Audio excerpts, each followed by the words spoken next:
Growing a pair isn't just about you, your money, your business. It's also about your home and the people in it. Homes need to be run. They don't run by themselves. Homes need leaders who have a pair and will stand up for what's right and acceptable within the boundaries of the home. You have to have a pair in what you stand for as a leader in your family, with your spouse, with your kids, and with your family finances. Let's look at each of those areas. Grow a pair with your spouse. Many guys should just go ahead and change their name to Matt, as in doormat, since they let their women walk all over them. You allow yourself to be talked to like you're a dog. No woman likes that. She may get off on the power trip of treating you like crap, but she doesn't respect you, and any relationship that isn't built on mutual respect is worthless. And the same goes for women. Women, I tire of the stupid Facebook and Twitter comments about how your man treats you badly. You let him. Do you not see that? Holy crap, people, step up. Grow a pair and decide how you will be treated, and then hold people to that standard. It's your choice. Another thing, women, when you get ready to go out to dinner and he says, "I'm ready," and you're in your little black dress, and he has on a t-shirt and shorts and flip-flops, grow a pair and say, "No, you're not ready." And guys, when she says, "Does this dress make me look fat?" tell her the truth. But won't that hurt her feelings? Not as much as going out in a dress that makes her look fat.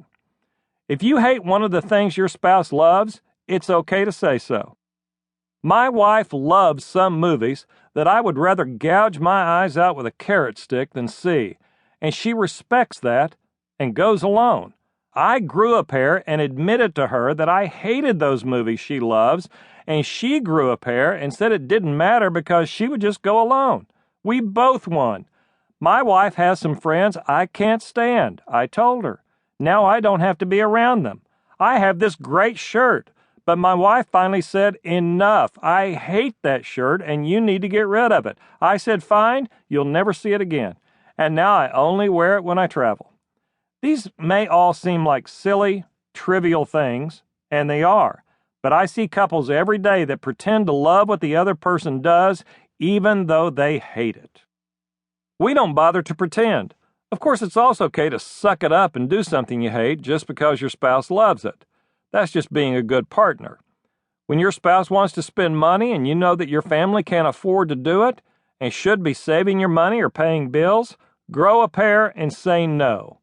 One of the biggest problems we have in this country is overspending, and it's because people can't say no to themselves or to their spouse. Every couple that has a spender has an enabler. Grow a pair as a parent. Too many parents don't understand what it means to be a parent. I wrote a whole book on this subject entitled, "Your Kids Are Your Own Fault." In this book, I talk about how bad parenting is to blame for almost all of the world's problems. From bad service to the housing crisis to entitlement issues, bad parenting is to blame.